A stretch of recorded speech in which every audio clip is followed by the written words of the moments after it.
नमस्कार हमारे प्यारे मित्रों, आपका education with Arvind Mishra channel में स्वागत है। आज आपको हम प्रमुख शिक्षण विधियों को बताने जा रहे हैं, जिसमें आगमन निगमन विधि, विश्लेषण संश्लेषण विधि बहुत ही महत्वपूर्ण है। अभी तक जिन्होंने चैनल को सब्सक्राइब नहीं किया वो चैनल को सब्सक्राइब करें, और जिन्होंने चैनल को सब्सक्राइब कर लिया है वो अपने दोस्तों को शेयर करें और लाइक करें। तो पहली विधि आपकी बनती है आगमन विधि, जिसको इंडक्टिव मेथड कहते हैं। आगमन विधि में क्या होता है? आगमन विधि में प्रत्यक्ष अनुभवों, उदाहरणों तथा प्रयोगों का अध्ययन कर नियम निकाले जाते हैं तथा ज्ञात तत्वों के आधार पर उचित सूझबूझ से निर्णय लिया जाता है। इसमें क्या होता है? आगमन इंडक्टिव मतलब कोई चीज पहले से बता दी जाती है और फिर आपको उसको जो है, जैसे मान लो कोई उदाहरण आपको दे दिया गया और उदाहरण देकर आपको जो है आगे के नियम निकलवाए जाते हैं, है ना। जैसे व्याकरण के कहे, पहले सब चीज व्याकरण में पहले बताई जाती है, फिर उसके बाद धीरे धीरे उसके नियम कानून निकाले जाते हैं। तो यहाँ पर क्या होता है, और इसके प्रतिपादक प्रमुख रूप से अरस्तु हैं। आगमन और निगमन विधि दोनों के जो है अरस्तु माने जाते हैं। और उसमें सूत्र कौन सा लगता है? प्रत्यक्ष से प्रमाण की ओर तरफ जो है लगता है, स्थूल से सूक्ष्म ओर। प्रत्यक्ष मतलब जो चीज हम देख रहे हैं और उसको प्रमाणित करने के लिए। स्थूल बड़ी चीज से हम छोटी की ओर चलते हैं, विशिष्ट से सामान्य की ओर चलते हैं, और उदाहरण से नियम की तरफ चलते हैं। सबसे पहले कोई चीज उदाहरण दे दिया जाता है ना। गणित का जैसे है, कोई सवाल उदाहरण दे दिया गया और इसको आप लगाइए, ठीक है ना। फिर आप उसमें जो है नियम लगाते हैं, सूत्र लगाते हैं, फिर सवाल लगाते हैं। तो इस प्रकार से आगमन विधि के अंतर्गत ये चीजें पढ़ते हैं। और इसमें कौन कौन से स्टेप्स होते हैं? स्टेप्स होता है सबसे पहले उदाहरण के बाद आप देखा उसमें क्या करेंगे, हम निरीक्षण करेंगे, सूझबूझ लगाएंगे, कौन सा सूत्र लगाएंगे कि पाइथागोरस है कि क्षेत्रफल है कि क्या करना है, तो हम निरीक्षण करेंगे। फिर हम नियम लगाएंगे, नियम के बाद सवाल लगाते हैं। तो इस प्रकार से में स्टेप चलते हैं और इसमें बहुत अच्छी विधि है ये। और ये बाल केंद्रित विधि है। जैसे एक वैज्ञानिक विधि है और मनोवैज्ञानिक विधि भी है, और इसमें नवीन ज्ञान की खोज होती है। ज्ञात से अज्ञात की ओर, जो हमको ज्ञात है उसके बाद अज्ञात की ओर चलते हैं। नियम हमें नहीं ज्ञात है तो अज्ञात की ओर चलते हैं। सरल से जटिल की ओर चलते हैं, है ना। जो सरल है उसके जटिल की ओर चलते हैं। और व्याकरण समझाने में इसका बहुत प्रयोग होता है। मूर्त जो है, मूर्त जो चीज हम जानते हैं, मूर्त से अमूर्त की ओर चलते हैं। मूर्त से अमूर्त की ओर, उदाहरण से सामान्य नियम की तरफ चलते हैं। और स्वयं से अधिगम होने के कारण इसका ज्ञान अधिक स्थायी। बालक स्वयं सवाल लगाता है, स्वयं व्याकरण पढ़ता है, स्वयं हर काम करता है, तो ये ज्ञान अधिक स्थायी होता है। इसीलिए इस विधि को बाल केंद्रित विधि कहा गया है और ये मनोवैज्ञानिक विधि कही जाती है। दोष इसका क्या है कि इसमें समय ज्यादा लगता है। बालक को जो सवाल दे दिया गया और लगाइए अपना स्वयं, तो वो दिमाग लगाता है कौन सा नियम कानून करें, या कुछ व्याकरण दे दिया गया आप स्वयं इसमें लगाइए कौन सा इसमें है, तो समय अधिक लगता है। इसमें अधिक परिश्रम और सूझ की आवश्यकता होती है और ये अपूर्ण विधि मानी जाती है। छोटी कक्षाओं में ये क्या है? अनुपयोगी है। अगला क्वेश्चन देखिए, निगमन विधि, इसको डिडक्टिव मेथड कहते हैं। तो इस विधि में क्या होता है? पहले से ही स्थापित नियमों व सूत्रों का प्रयोग करके अध्यापक छात्रों की समस्या का समाधान करना सिखाते हैं। क्या पहले ही हम नियम कानून बता देते हैं। जैसे कोई जो है आपको सूत्र बनाना है कि क्षेत्रफल का ये सूत्र होता है, लम स्क्वायर बराबर कार स्क्वायर माइनस आधार स्क्वायर। इस प्रकार से कुछ भी हम पहले सूत्र बता देते हैं और फिर जो है हम सवाल देते हैं और सवाल निकलवाते हैं, तो ये क्या होता है? और आसान हो जाता है। तो इसमें नियम से उदाहरण की ओर चलते हैं। सूत्र में पहले नियम बताया, फिर उदाहरण बताया। सामान्य से विशिष्ट हो गया। यहाँ पर क्या हो गया? पहले सामान्य से विशिष्ट की ओर चले, सूक्ष्म से स्थूल की ओर चलते हैं, है ना, और प्रमाण से प्रत्यक्ष की ओर यहाँ चलते हैं। तो यहाँ इसके ये सूत्रों का प्रयोग होता है, बिल्कुल याद रखिए। और एक दो क्वेश्चन जरूर इससे आते हैं। गुण की जब बात करते हैं तो ये एक सरल एवं सुविधाजनक विधि है, बिल्कुल सरल है। छात्रों को पका पकाया खिचड़ी मिल गई, खाना खाते चले गए। स्मरण शक्ति के विकास में सहायक होता है ना। संक्षिप्त और व्यवहारिक है, बालक तेजी से इसमें सीखता है। दूसरा है, दोष इसमें है कि ये रटने की शक्ति पर बल देता है। सूत्र बता दिए गए, रट दिए छात्रों ने, सवाल लगा दिए। तो इस प्रकार से ये निगमन विधि है। आगमन निगमन विधि दोनों के जन्मदाता ही जो है अरस्तु कहलाते हैं। अब आता है विश्लेषण सिद्ध विधि, जिसे एनालिसिस मेथड कहते हैं। विश्लेषण में क्या होता है, कोई चीज का जैसे डाटा एनालिसिस करते हैं, तो कोई चीज हम कहीं से कुछ कहीं से इकट्ठा करते हैं, तो खंड खंड में हम उसको कार्य करते हैं।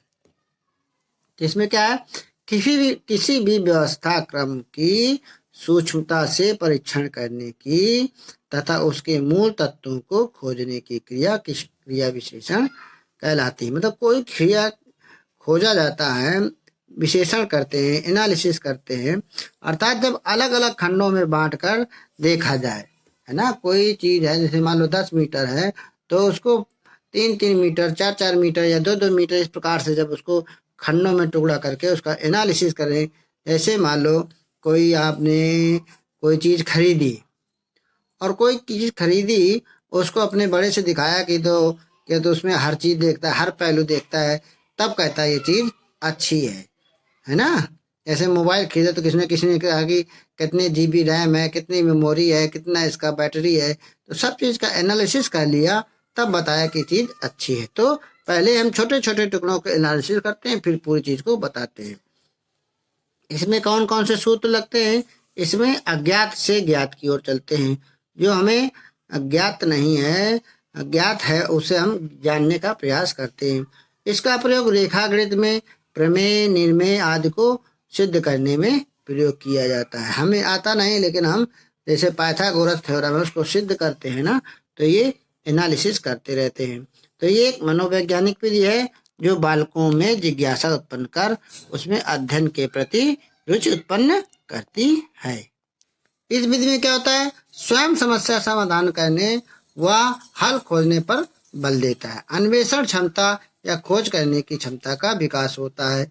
ज्ञान क्या होता है, स्थायी होता है। बालक जब स्वयं क्रिया करता है, स्वयं एनालिसिस करता है, कोई स्वयं जाके चीजों को एनालाइज करे, तो वो चीज ज्यादा स्थायी हो जाता है। दोष इसमें क्या है, इसमें भी समय अधिक लगता है और इसमें कुशल अध्यापक की आवश्यकता पड़ती है। तो जिस प्रकार से आगमन विधि है, उसी प्रकार से लगभग मिलती हुई विश्लेषण विधि है, और जिस प्रकार से निगमन विधि है, उसी प्रकार से लगभग मिलती जुलती संश्लेषण विधि है।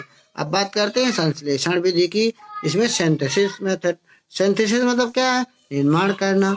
संश्लेषण का क्या अर्थ होता है, अनेक को एक करना। उसमें क्या है, अनेक अनेक टुकड़ों में हम पढ़ते थे, अनेक एक टुकड़ों को एक एक करके, जैसे मान लो कोई चैप्टर है, चैप्टर को हम यूनिट वाइज पढ़ते थे, तो वो हम एनालिसिस होगा। इसमें क्या है, पूरे चैप्टर को जो है एक साथ पढ़ना, है ना, अनेक को एक करना। इस विधि में कई विधियों का उपयोग करके समस्या का समाधान करने पर जोर दिया जाता है या बल दिया जाता है। इसमें क्या होता है, जैसे हिंदी पढ़ाने में पहले वर्णमाला सिखाया जाता है, फिर शब्दों का ज्ञान कराया जाता है, फिर वाक्य बनाए जाते हैं।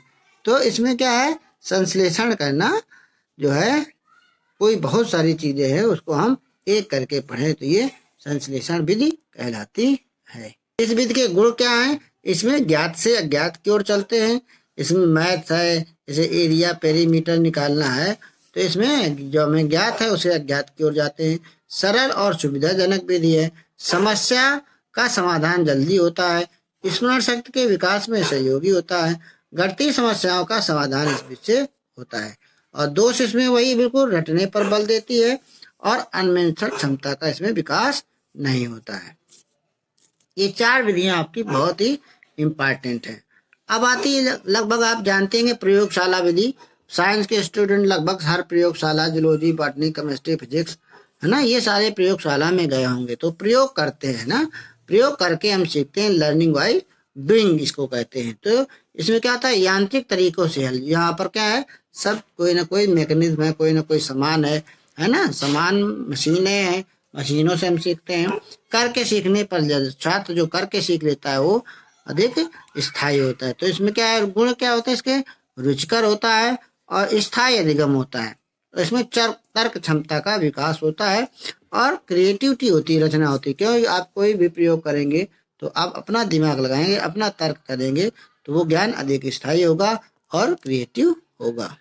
अब दोस्त इसका क्या है, ये खर्चीली विधि है। इसमें आपका लैब का पूरा सब सामान चाहिए, सब सामान है ना, तो ज्यादा खर्चीली होती है। कम संख्या वाली कक्षा में उपयोगी, छात्र कम होने चाहिए। अगर ज्यादा कक्षा मतलब आपके पास इंस्ट्रूमेंट कम है, छात्र ज्यादा है, तो फिर आपका इंस्ट्रूमेंट जो है कम पड़ जाएंगे ना, तो कम संख्या छात्रों के उपयोगी है। और छोटे बच्चों में कम है, छोटे बच्चे सामान ज्यादा बिगाड़ देंगे ना, बड़े बच्चों के लिए ज्यादा उपयोगी है। और अगला कोई है समस्या समाधान विधि, प्रॉब्लम सॉल्विंग। इसमें क्या होता है, किसी समस्या का समाधान हल करने के लिए जो है प्राप्त करने के क्रमबद्ध तरीके से किसी सामान्य विधि या तदर्थ विधि का प्रयोग करना पड़ता है। कोई समस्या बालक को दे दी जाती है और उसको छात्र समस्या का हल करता है। प्रॉब्लम सॉल्विंग मेथड कहते हैं। लर्निंग बाय जो है सॉल्विंग प्रॉब्लम। तो समस्या समाधान के अंतर्गत जीवन में आने वाली नवीन समस्याओं के तरीकों का हल निकाला जाता है, निकालना संभव हो जाता है। कोई विधि जैसे सूझ विधि है, कोई चीज जो है आप सीखते हैं तो अचानक हल सीख लेते हैं, सूझ आ जाती है, तो उसी प्रकार से ये है प्रॉब्लम सॉल्विंग विधि है। प्रयोजन विधि आपने बहुत पढ़ा होगा, है ना। प्रयोजन विधि के जन्मदाता कौन से हैं, किल पैट्रिक। प्रयोजन विधि, परियोजना विधि है ना, प्रोजेक्ट मेथड कहते हैं। हाँ, किसी प्रयोजन क्या, किसी उद्देश्य मूलक कार्य के लिए प्रयोजन होता है। तो इस विधि में किसी भी समस्या के समाधान के लिए छात्र स्वयं किसी भी समस्या का समाधान अपनी स्वाभाविक तर्क शक्ति के द्वारा जानकारी प्राप्त करता है तथा उसमें अपने व्यवहार में परिवर्तन करके समस्या का हल खोजता है। इसमें क्या होता है, प्रयोजन मतलब क्या, प्रोजेक्ट। प्रोजेक्ट आपको दिया जाता है कि ये काम करके लाइए। मान लो आपको दिया गया बीटीसी में, बीएड में, कि जाइए गांव का जो है, गांव का सर्वे करिए और इसमें कितने साक्षर हैं, कितने निरक्षर हैं, या कुछ भी आपको काम दिया गया, तो वो प्रोजेक्ट आपको एक दे दिया गया।